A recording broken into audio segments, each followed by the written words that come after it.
Module 2, I built it around this guy, Terry Anderson. Terry is a professor of education, and as you can see, at Athabasca University in Canada. It's a seminal work. His book is a seminal work. Canada has quite a long list of thinkers who have to do with online learning. I kind of alluded to that last week with the fact it's a huge country, therefore they needed to have online learning before anybody else. And I think you saw that when you did your little quiz. We'll come back to the quiz here in just a minute. I just want to set stages here.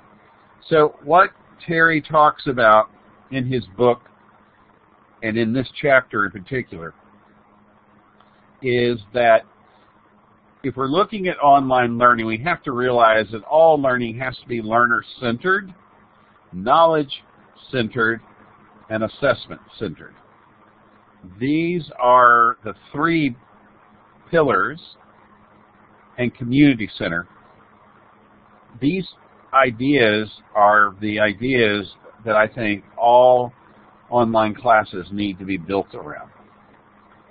And if you'll notice, when you look at our little graphic that is about our class, it is one of the things that we always focus on, and that is this idea that we need to realize that all knowledge building is something that must be done in a collaborative mode community, must be done with ideas to the center, in other words, the kids' ideas. The thing about knowledge is a very interesting subject. I mean, it's very dry until you start really reading people. I would strongly recommend Carl Breiter's book on knowledge building. He gets at the point that knowledge is real, and he means that in the sense that the knowledge that we all carry around in our heads are real artifacts. We hold on to them. And you see this all the time, especially with children, small children, because they'll get an idea about something into their heads and they won't let it go, even though you show positive proof that their idea is incorrect. Not necessarily false, just incorrect. They still won't let it go. So he and Terry both get at this idea that communities are how we test our theories about what we think about knowledge. Now, when we do that, if we have the community built correctly, then we give an opportunity for theories to be enunciated in a fail-safe environment where others in a supportive way can offer their insights that allow us to check our learning to see if it matches up with what the teaching is. I'm blowing through this, I hope you realize, but this is really worth you slowing down and reading. There is nothing more important in online learning than interaction. And it is one of the things that people who develop classes for online struggle with every time they develop a class. And if you think about the nature of what you read last week about synchronous and asynchronous classes, this being sort of a weird mashup of asynchronous and synchronous, the synchronous doesn't seem to really lend itself to this kind of stuff. But if we build into the asynchronous a way that we can share our ideas very simply, and a way that we can share our ideas so that others can see them very simply, then we have a real opportunity for interaction to happen.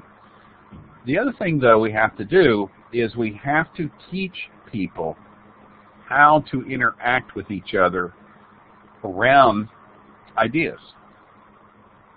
Now, there's a whole section in the high school curriculum about argument. It's also in the middle school curriculum and in the elementary curriculum. And I think one of the things that people don't realize is that the concept of how to build and state an argument should be a fundamental of everybody's knowledge, of everybody's education. We've just gone through a presidential year where arguments were based upon people making aspersions about other people or making fun. And that's not a way to persuade. When we have our theories out there for people to see, and we allow for people to have response to those theories, then we see how people's understandings can grow. When you watch the videos about the whole idea of paradigm shifts, I know I'm kind of jumping around here a little bit, but just hang with me. I'll pull it all together. In the video of paradigm shifts, Joel talks a lot about Thomas Kuhn, K-U-H-N, and his ideas about how a new way of viewing something, a paradigm shift, comes about. And that paradigm shifts are always out there. But do we change with them? One of the things that I have people do in a face-to-face class on this idea is to do something that they've always done the same way. And they shake hands. Western culture has a paradigm that says you shake hands with your right hand. And that is based upon a cultural norm that goes back to when there wasn't toilet paper. And people would clean themselves with their left hands. Did you know that? And so reaching out to shake hands with someone with your left hand was considered a very, very high insult. So we have a right hand. We're also a very right-handed society. So if you ask a group of people to shake hands, the vast majority of people reach out with their right hand. If you ask them now to shake hands with their left hand, there's this sort of hesitation and uncomfortableness because I just broke the handshaking paradigm of Western culture. Same thing with tying shoes. If you tell people to tie their shoes and look at how they start, do you make the loop on the right or the left? And then you ask them to reverse that. A lot of people can't even do it. Take your coats off. Put them back on the opposite way. You are breaking all kinds of paradigms. The thing that Barker goes on to say, well, actually he's channeling Kuhn. What he goes on to say is that paradigms are not evil. They're not bad in themselves. That we have to have paradigms to get through the day. There is the get up in the morning and get ready for your activity paradigm. There is how to make dinner paradigm. Those are all things that we have to have. The problem is that when we start looking at changing paradigms that have been in place for years and years, now we're bringing it back to my point here, then it becomes extremely difficult to start talking about this, the role of interaction in online learning. Because you already had the experience, the original experience of online learning last week, if you've done the e-learning modules and the test. That was the paradigm of online learning, and in a lot of ways it still is. Tonight we're going to take a step forward into a new paradigm of interaction in online learning. We're going to be using a tool called VoiceThread. It's fascinating to me how we in education are so rooted in routine and paradigms based upon who's in charge. And we all know that. If you've been in education long enough, and I've been in it long enough, that whenever we have a new superintendent come into a school district, things are going to change. We have a new interim school superintendent in Jefferson County Public Schools, and things have already changed. But will the root paradigms change? It'll be interesting to see. We have a governor and we have a Senate who are ready to shake up the paradigms of education. Public education is for everyone. People who want to go to private schools or parochial schools certainly may, but they will not be supported by the public dollar. That's a paradigm. And that is about to be tested. Fascinating thing. And again, I'm referring to the Barker video. Thomas Kuhn says in his work, by the way, he was writing about scientists. And when you think about that, what he wrote makes perfect sense. That when you do a paradigm shift, you must go back to square one. Meaning, you have to go back and rethink everything you've ever done that the paradigm that you want to change is based upon. That's why paradigm shifts are really, really hard to find. Yeah, I think in his videos, the example he used was the easy one, which is Galileo. But you think about the paradigm of computers. We all carry around more computing power than what the astronauts took to the moon. We have more computing power than a room full of mainframe computers. It's a paradigm that says that computing had to be large, expensive, and available to a few. To a new paradigm where they're small, available to anybody, and very powerful. I'm sitting here in my office looking at a kit that I use with students around something called an Arduino, where they learn how to code it. And my goodness, it's about as big as a matchbox. But it has every bit of the computing power of what is sitting here in front of me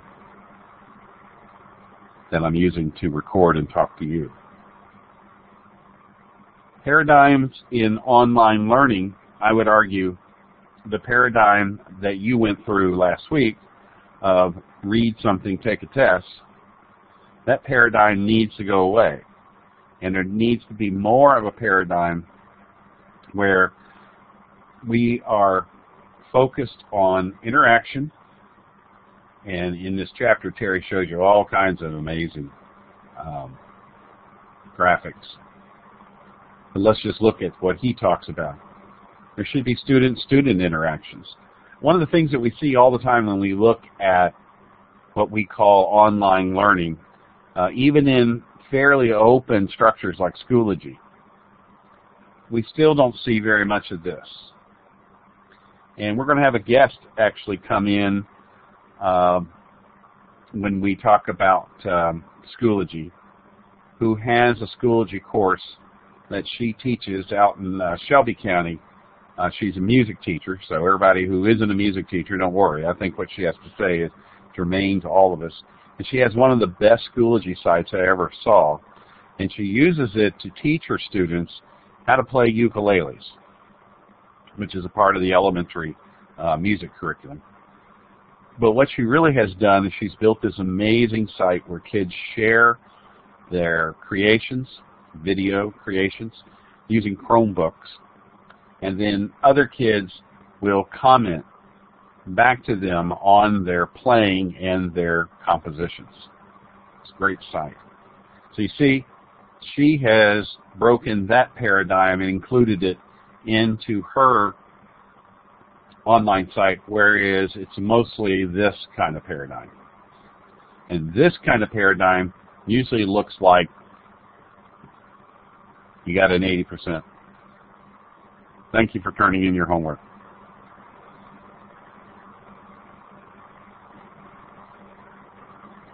This one is something we'll talk about when we talk about knowledge building principles. But this one's near and dear to my heart because, without tooting any horns, I'm the one who wrote the idea that is in one of the principles. It's called epistemic agency. If you don't know what epistemic agency is, that's okay. I'm going to tell you. So when we use epistemic agency, we are able to say, this is what I know. This is what I don't know. Wouldn't your job be a whole heck of a lot easier if we could just get kids to routinize that and make that a paradigm shift? So when you were just teaching me about those fractions, fourth grade teacher, this is what I understand. This is what I don't understand. This is what I don't know. And help me fill in the holes. Make your job a whole heck of a lot easier. And I think one of the things that we have to do with helping kids is we have to help them do this. And the power of what online gives us is we have this repository of thinking, this place where thinking can remain, to be groomed and grown and trimmed and come back to over and over again. And of course we don't do that. It's just run through, run through, run through. Did you turn in your homework? And you know, this one is something that Terry picks up from a guy by the name of George Siemens, who is also out of Canada. And George has this idea called connectivism, where he believes that the way we all learn is through the stories we share, and that societies really are represented by the stories they share. Again, we see this politically all over the place. If you have a certain value set, you share that value set with a group of people. And then when you sit down with that group of people, there is this shared experience story that goes on and on and on between that group.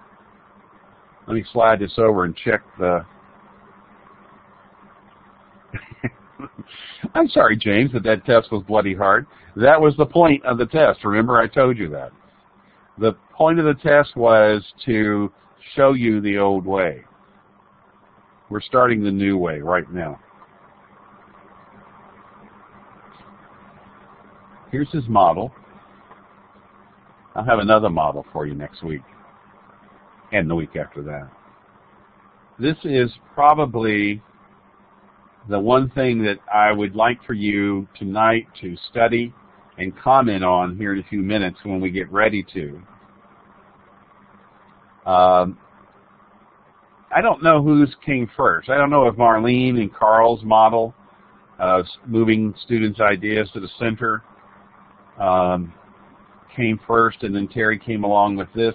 They're contemporaries. I've met Terry. He's quite a cool guy. But this is the kind of stuff that when we look at it, things start making sense. If we allow for interactions in multiple ways, as you can see over here, and if we keep ideas about the content here, and we have this sort of flow back and forth. Now, Pierce would say to me, but Steve, there are certain things here everybody has to know. And the pedagogy of lecture sometimes has to be. And the thinking goes, if I don't have a lecture like I'm doing right now, how do we get the words, the terms out there so we can talk about it? I don't really have a problem with that argument. I think it has veracity. But what I want the argument to continue on with is, how do we develop this kind of organic way of sharing our ideas and then building on those ideas, playing with the ideas, so that we can come up with maybe new theories about the idea.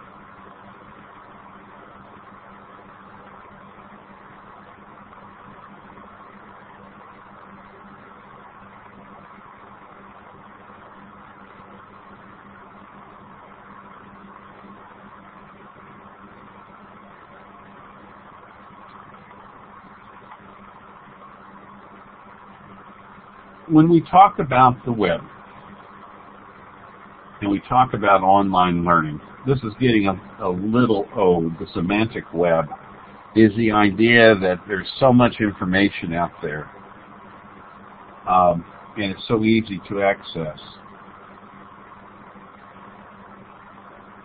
How do we control for what the ideas are?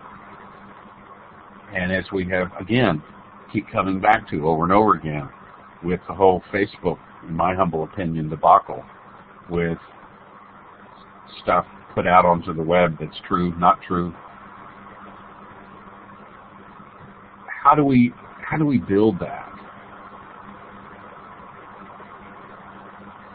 You know, the classic line is, Wikispaces is not a primary source. Agreed. But there might be primary sources in there. And so I keep coming back to the idea that we need to teach kids not to regurgitate what they find, but to synthesize it and form a new theory about what we are teaching. Now, my math people always get all huffy at me when I do this, because they're going to sit there and they're going to say, Steve, there's no new theory about 2 plus 2. Yes, there is. When you think about how do you find answers, when you see kids really understand mathematics, is when a kid sits there and says, well, this is the way you showed me how to do it, this is the way I did it, and this is how I got the answer. And it's the same as yours. It's developing a new theory. Now, we can say to that kid, we can shut him down or her down and say, well, that's not the way you're supposed to do it. Depending upon the kid. I would argue that if they were living in a community that supported the ideas of new theories being postulated, tested, redone again, then in that kind of world, not only does base knowledge get firmly in place, but the idea that knowledge is very plastic and it's malleable and we can play with it, which is what we really want kids to do. The smartest kids in the world are not kids who are book learners. The smartest kids in the world are those divergent learners who, when they're given their IQ test and somebody hands them a paperclip and they say, so tell me all the different things you could do with this paperclip. And the first response out of their mouth is, well, how big is the paperclip? Or how big can the paperclip be? Is the paperclip this size that you just handed me? Or could I imagine a paperclip a foot long, 3 feet long? What's the paperclip made out of? That's divergent thinking. And that's a plastic mind. That's a very flexible mind that can sit there and go 14 different ways. Same thing with when you're doing literature. So what was the author's thinking? We always say that to kids. We always say that to them. What was the authors thinking when they wrote this? That's a fair statement. I mean, it's a fair question. But then the real question ought to be, what does he or she do to you when you read that? How does it change your theory?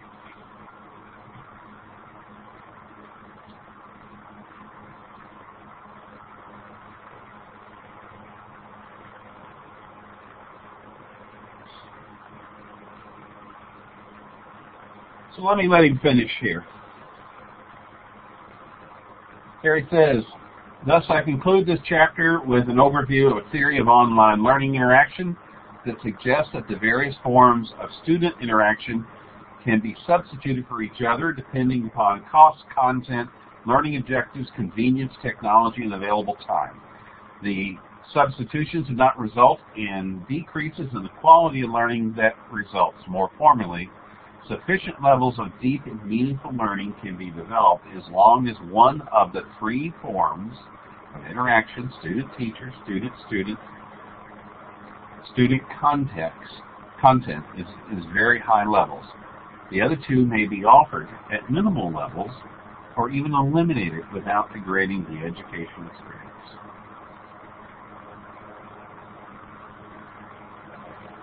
There you go.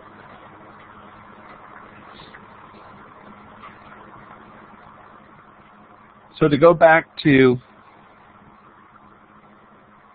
James's comment here in the about the test being bloody hard. Yeah, it was. And my question to you, my friend, is what carryover did you get from doing that test? Anything? Besides it was bloody hard? And how can we make that a much more meaningful activity?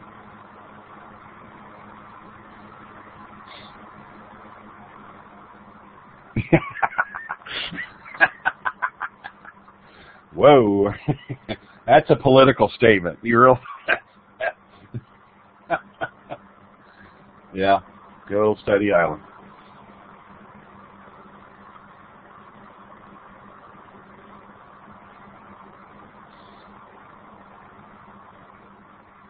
Wonder what homework would look like.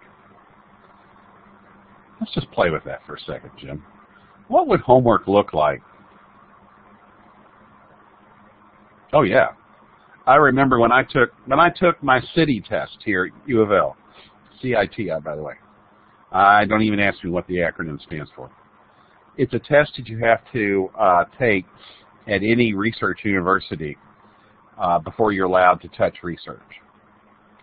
Like one of the things when you put in for what's called an IRB, and you file that here at the university level, and then if I want to come in and use like your classroom there at Central, I have to be city certified. So what is it? What's the stuff that you probably already know a whole lot about, being just a good, well-rounded guy? The idea about what are the rules when it comes to how we use research, how you're not supposed to harm anyone in your research, and so on, so on, so on. It's an incredibly long,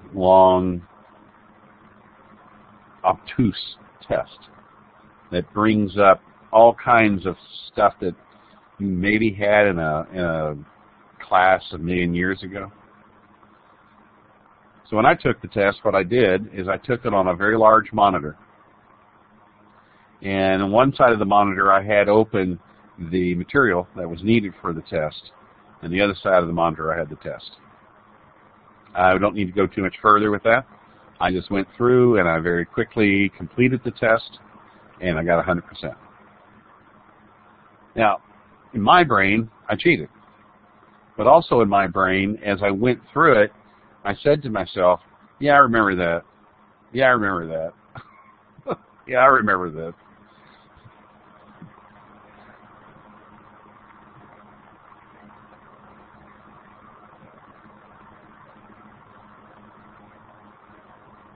Yeah, right.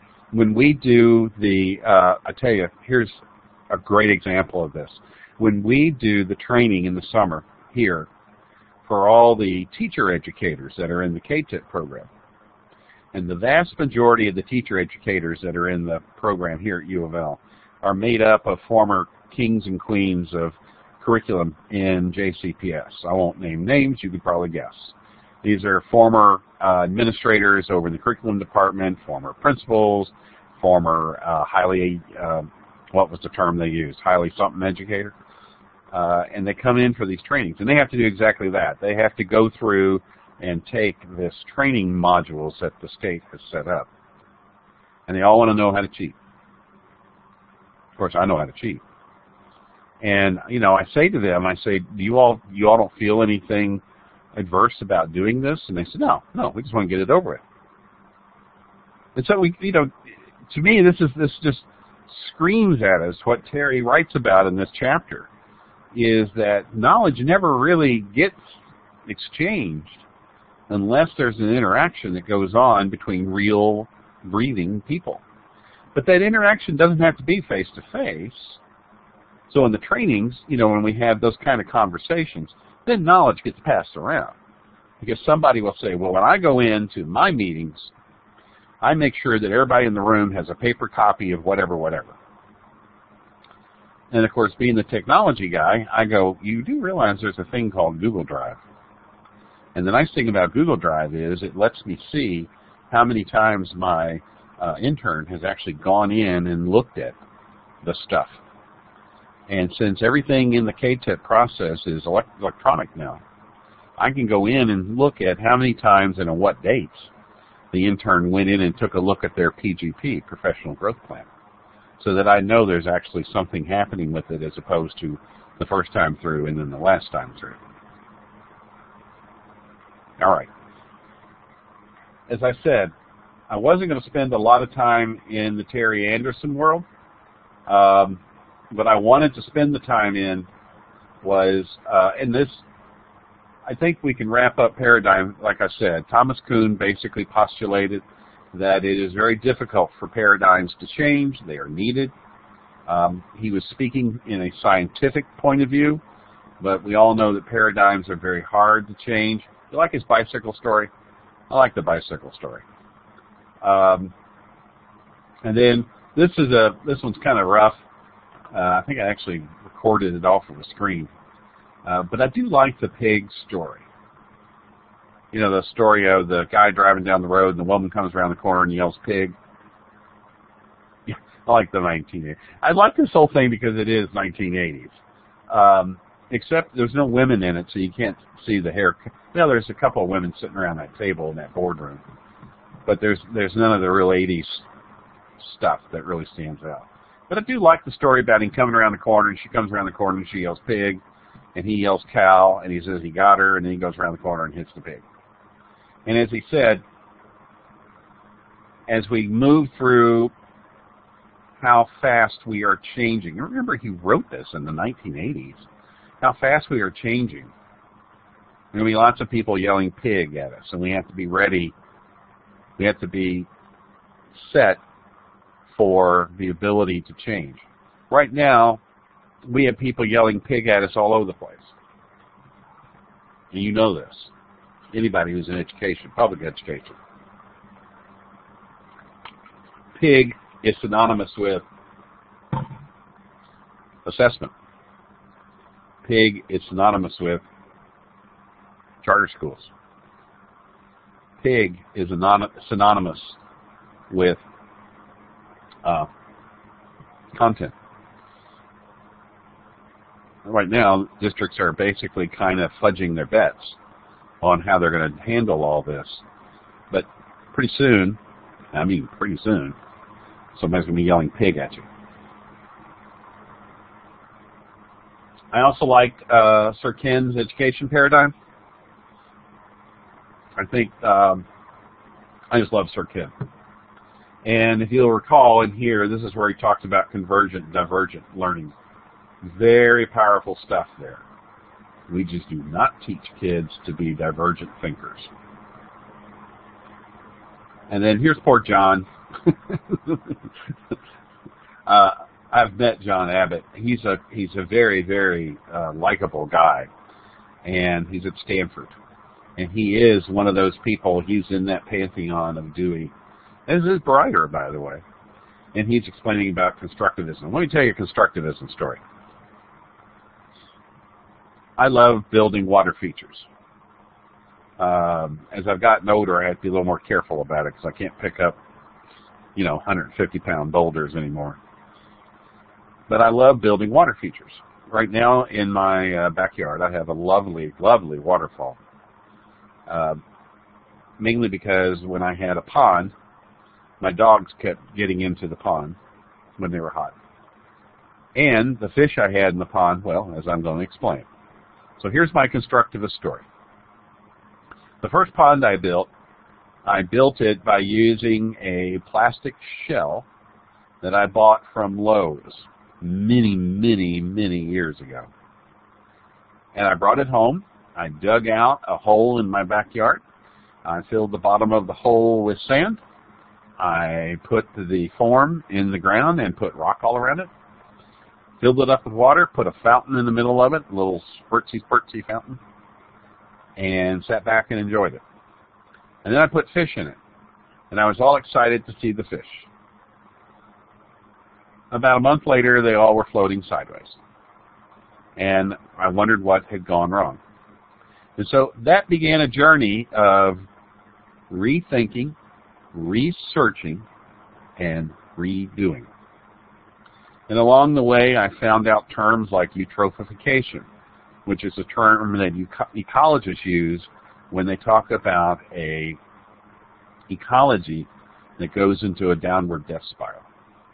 And the problem with any kind of body of water is it takes very large bodies of water that have a very fluid consistency to them, meaning the water goes in, the water goes out, that can support marine life. And we were building these ponds, and I wasn't taking into account any of that. I was building an aquarium in the ground. When I finally got to the point where I actually had plants in the water that then thrived on the waste from the fish, and then the plants gave back oxygen into the water, and I got to that balance, my fish pond thrived. I had beautiful, I never had koi. Weren't interested in koi. I was much more interested in the goldfish. They were much more of almost a pet. They would come up to the surface when you put your fingers in the water. And then not storks, herons, black-capped herons, found my pond and started eating all the fish out of it. So I took it all apart, filled in the basin to the point where it held about 8 inches of water, no, more like 6. And then I had a deep well that I put in that was just nothing more than a 5-gallon bucket with a big pump in there. And I ran it up and then built a waterfall, and I made it so it was leak-free.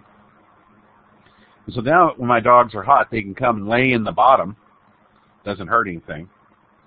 But the waterfall still runs. I have one dog that goes up and he sings into the waterfall. We've yet to figure out what he's doing, but he does. He sings into the waterfall. Kind of reminds you of whale song, the way he sounds. We're running out of time here, and I haven't even gotten to the assignment. So let me show it to you real fast. We're going to use a thing called VoiceThread. And when you click here, you click here. This takes you into an area where I have already created a voice thread. And just for practice, and to make sure that we're kind of getting this, what I would like you to do is to come into my voice thread. All you have to do is just click on it. And as you can see in here, I have the video that you could have watched hang on, that you could have watched about Terry's Chapter 2. Now, what I'm trying to do here is I'm trying to get you to just look at what it is. And as you can see, it has a structure to it where it's made up, this one is, of 4 slides. There's our video. Oh, I'm sorry, the first slide was just a picture. Here's the video that essentially is Terry's chapter. Toward the theory of online learning. And then here's another one. This short presentation on interaction and e-learning will help managers, designers, and instructors understand. And then lastly, there is another picture. Now, let's go back to the test from last week. Wouldn't it have been much more interesting and fulfilling to have allowed us to been able to see a presentation along these lines? Toward the Theory of Online Learning by Terry Anderson. In this article, the author does not propose a specific theory, but rather raises other theories and important factors that contribute to a flexible working of the theory. And if we could have had an opportunity to say something about this chapter as opposed to regurgitation. So, looking at this, how can I interact with it? Simple as this. You come down to the plus sign. I would urge you to use your microphone. If you hate your voice and you have to have writing, you can do it right there. Ignore the phone. It just isn't worth it. And if you're a bit of a show-off, yeah, go ahead and use your webcam. When you click on the microphone, it tells you that you can doodle while you are recording. I'll show you how. And now it's recording me. And so I could now explain to you what I allowed. And it's probably having problems because I'm sharing my microphone with Collaborate. Can you guys still hear me okay out there? Or you guys. Jim, can you still hear me out there? Okay. So as you look down here, I can stop the recording, or I can keep recording and grab a pencil. And I can pick a color. And I can come up here and I can draw on the screen my ideas about whatever it is that I'm watching. And when it's all said and done, I can now hear my response back that I just said. Now, if I save that, what will happen is I appear over here. So here is Steve Swan and what he had to say about the ideas in Terry Anderson's Chapter 2. Now, since I own it, I can get rid of it, which is what I'm going to do. I'll go ahead and delete that out. So what we're asking you to do here is for you to go into this voice thread, leave a very simple comment. You don't have to get into any depth here.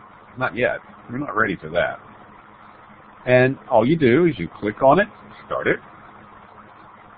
When you want to leave your comment, you can decide what page to go to, and you just click through the pages.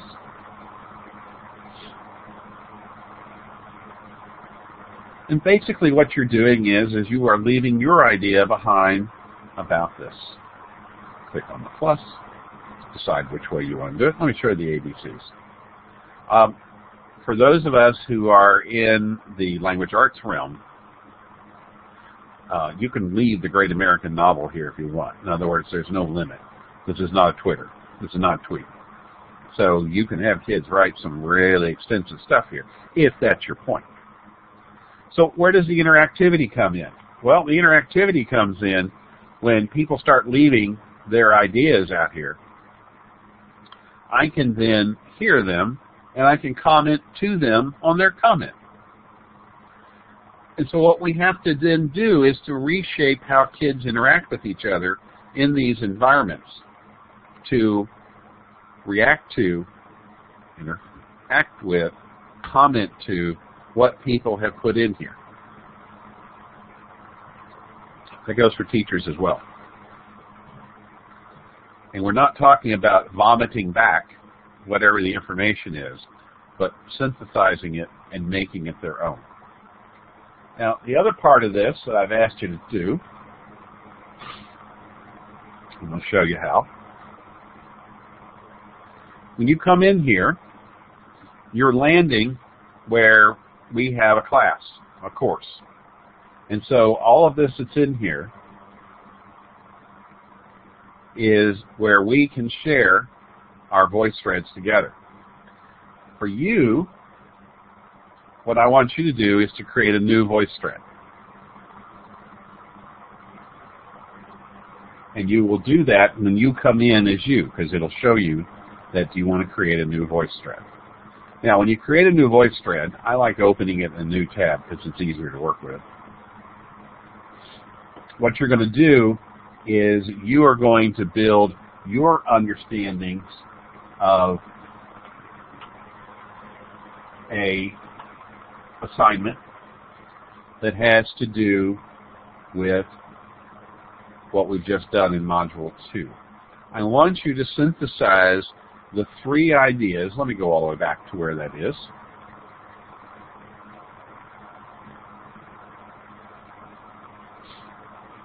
I want you to synthesize the main ideas of what we've done in this particular chapter. And we're going to get there. Don't you worry.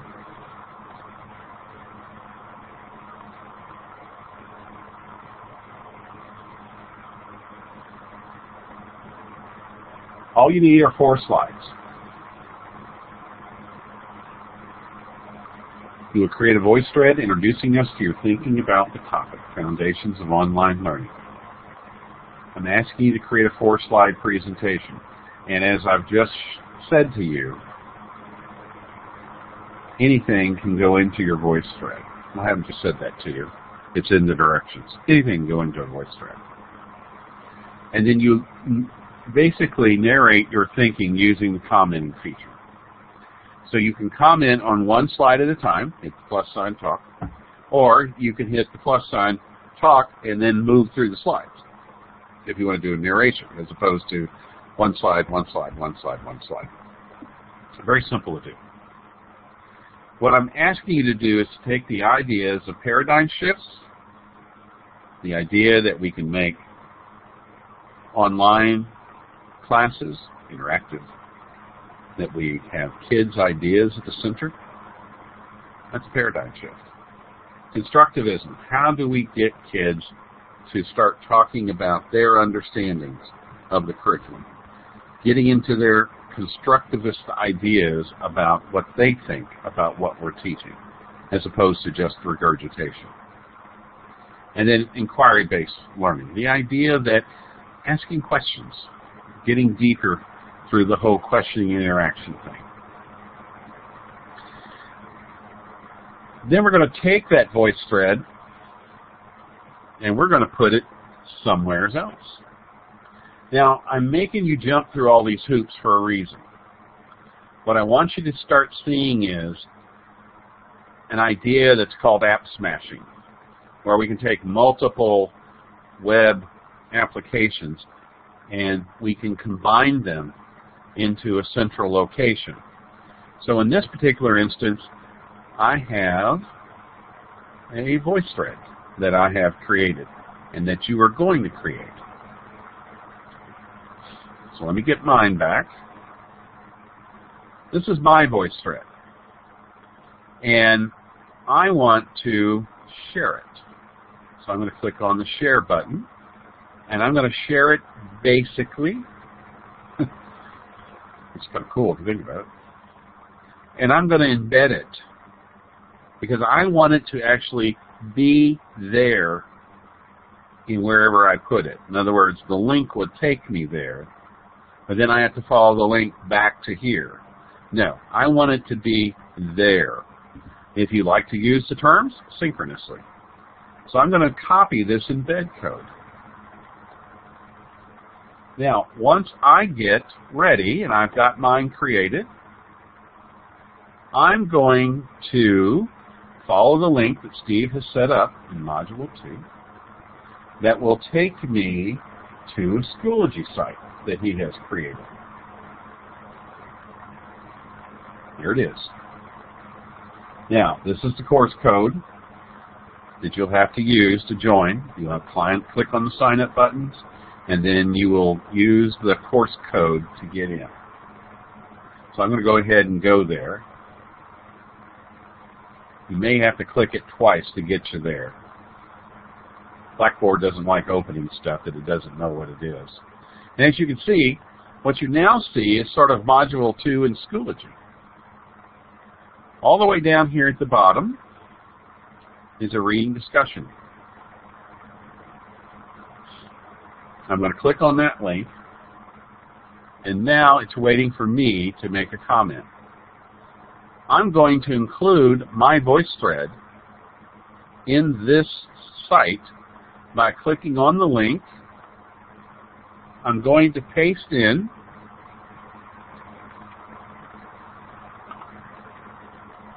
the information. I have to give it a name. So this was the embed code that I got from my voice thread that I made. And I'm now going to attach it.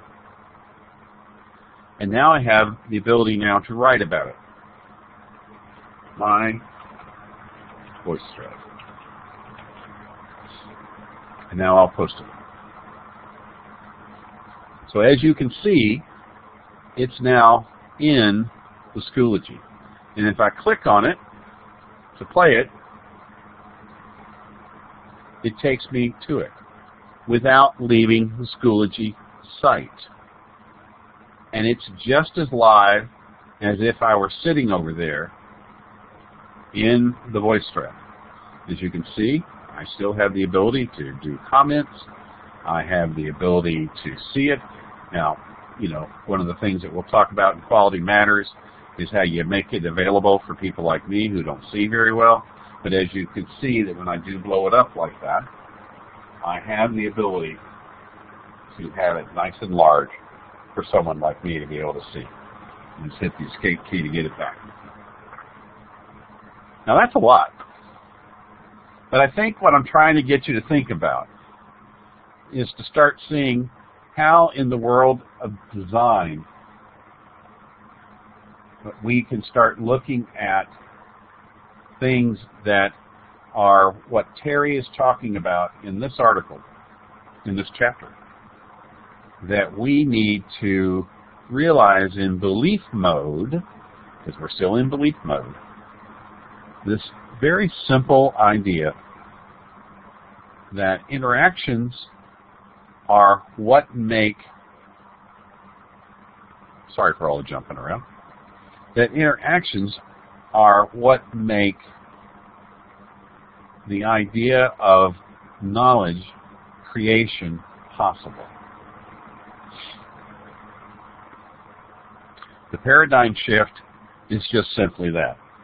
That no longer will we do the bloody hard test, read this and take a test, but we'll actually work together collaboratively in a community of learners, interacting with each other, sharing our theories and our thoughts about the curriculum, teacher included, and then having each person talk to the other people in the class about what they have done. The power of that is once it gets going, you can't stop it. And once it gets going, kids are just so alive with ideas and thoughts about what we're teaching, and they want to share them. And if we can do it in a safe zone, and we're going to talk about that when we talk about knowledge building principles. If we can do it in a safe zone with what we call civil discourse, then what we see happen is that knowledge just explodes. Because all of us carry around in our head ideas about things, but we don't really ever find out if those ideas have real legitimacy until we put them out there to be tested. Okay, that was Module 2. That was a lot, wasn't it? I, again, would stress to you that the core of this module is right here, and that there are multiple ways that I have presented it to you. There is the way where you can read it. There is the module that lives inside of the voice thread that I have created for this class.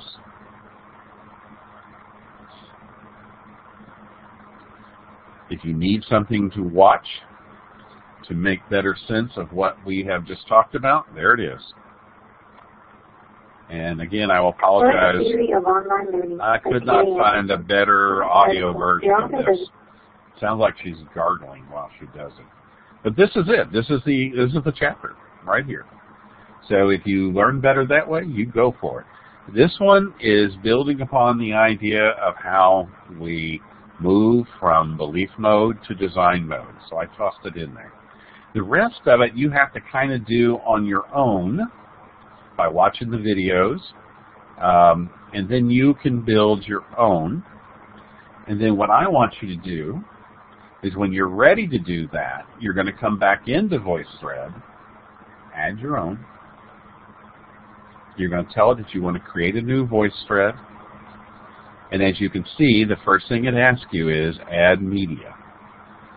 Now, media can be anything you want. As you can see, you can start by bringing in things from your computer.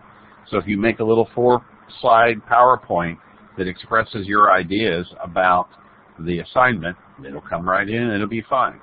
Then you go back in and you do the commenting on your 4-page or 4-slide PowerPoint.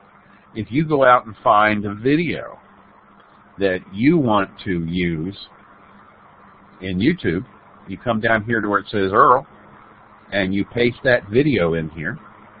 And again, you can go in and you can make a comment, an explanation of why you think this video is so powerful to what you're trying to get your head around. Media sources, you can pretty well just ignore, although they're getting better. As you can see, Khan's in here. So this means that you can put this stuff in.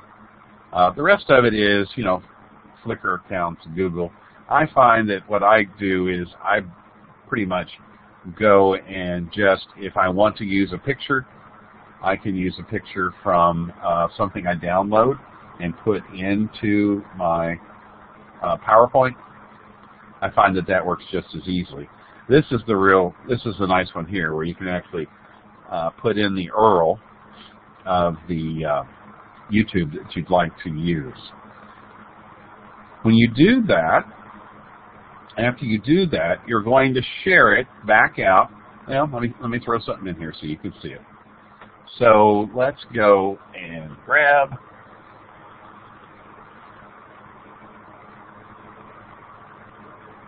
here is a PowerPoint, and it says, right now it says, hey, so you don't lose it, I want you to tell me what it is. That's all you need to do. And then you save it. Now what it's going to do is it's going to upload your little PowerPoint, and that's what this is doing over here. This is a very large PowerPoint. That's why it's taking so long. And what it'll do then is it'll just scatter it across here. Each one of your slides becomes a VoiceThread slide. And once it does that, then you can go in and use your ability to click on a slide, comment on the slide, add your comments. When you are finished you will go right here to where it says share and return to course. And then it'll put your voice thread in with the rest of us.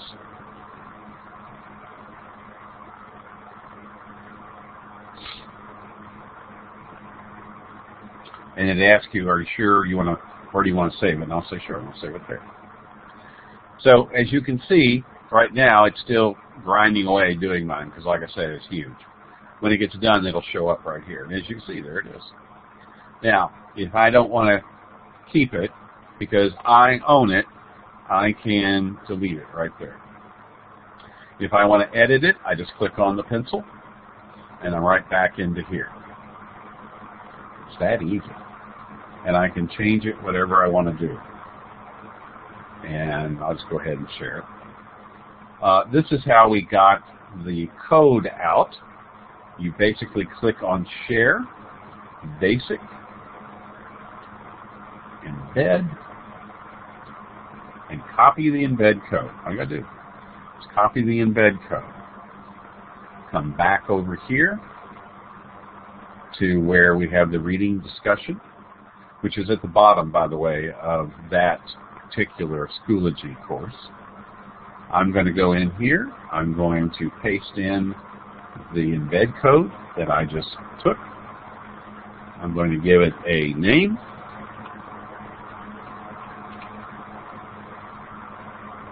I'm going to attach it, and then I'm going to give a little bit of explanation about what it is. Now, if I were doing this with kids in the real world, they'd be stating their theory or their idea here, and I'm going to post it. And dun-da-da-da, I now have it live right here in my post. Isn't that cool?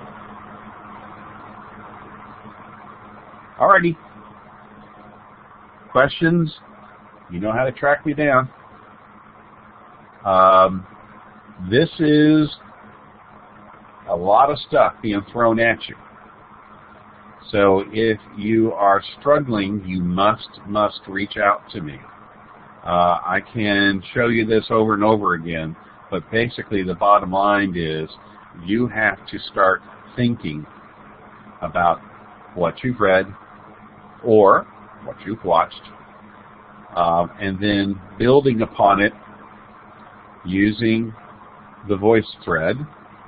Notice that in this folder called voice thread, I have many videos that will teach you how to build a voice thread.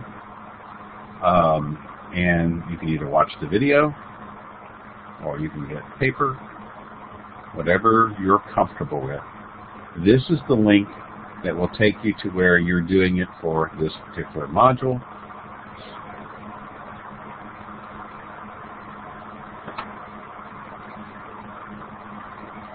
You come over here, you want to add your own, create a new voice thread. The first thing it does is it says, so what's your stuff? And as I said, this can be as simple as a 4-slide PowerPoint. If you want to get creative and put other things in, you go right ahead. But it doesn't need to be any bigger than 4 slides. Now, this is in preparation when we do the knowledge building thing, which will be a lot more slides and a lot more detail. And I will go into great detail.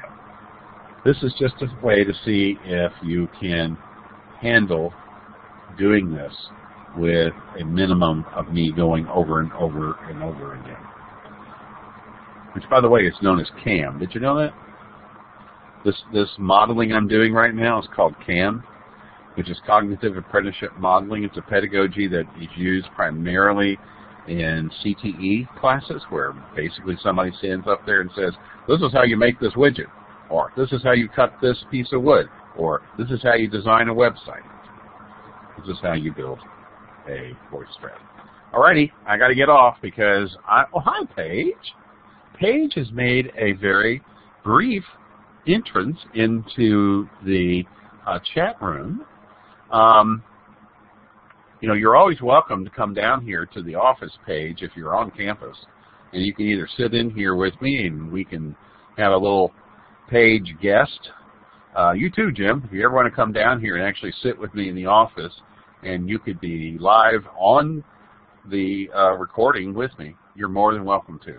I am done because I got to get ready for the 585 class, which, Jim, I assume you will be in, and we will go out the way we came in with our good friends.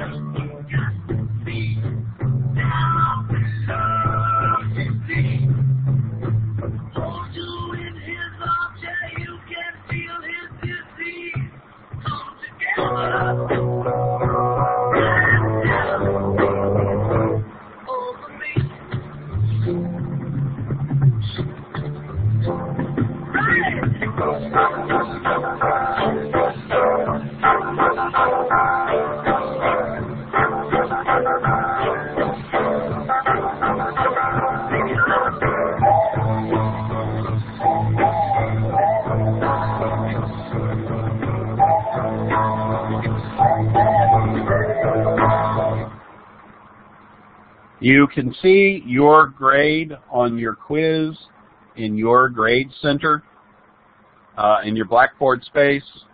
The certificate, I thought I had it fixed. It should be, let's look,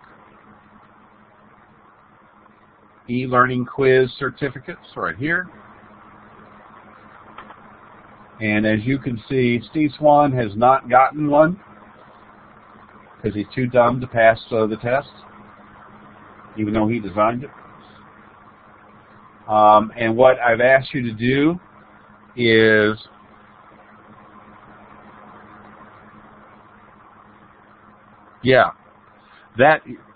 well, thank you for telling me that, Paige. I'm glad to see the certificate worked, but that would be in your grade center. Now, I can look it up for you and send it to you via text. I'm not going to do it here in front of everybody and their brother. But all you have to do is basically copy that and throw it over into, no, not the Grade Center in Ulink. It should be the Grade Center in Blackboard.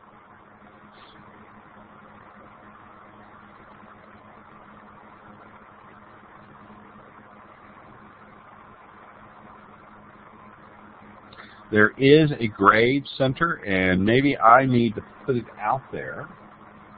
Hang on a sec.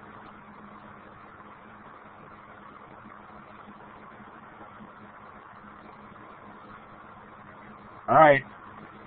I'm showing you my underwear here, Paige. I just blew open everything instead of it being nice and clean. Let's see here. I want to add a tool link.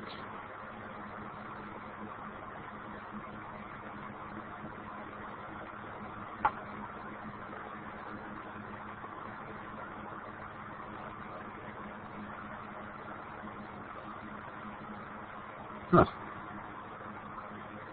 Okay, not a tool link.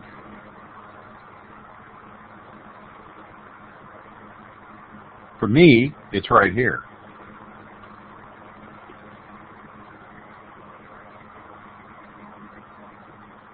So, see, here's the Grade Center. I'm not going to open this up because it would show what everybody else's grades are. And if you can't find it, just yell.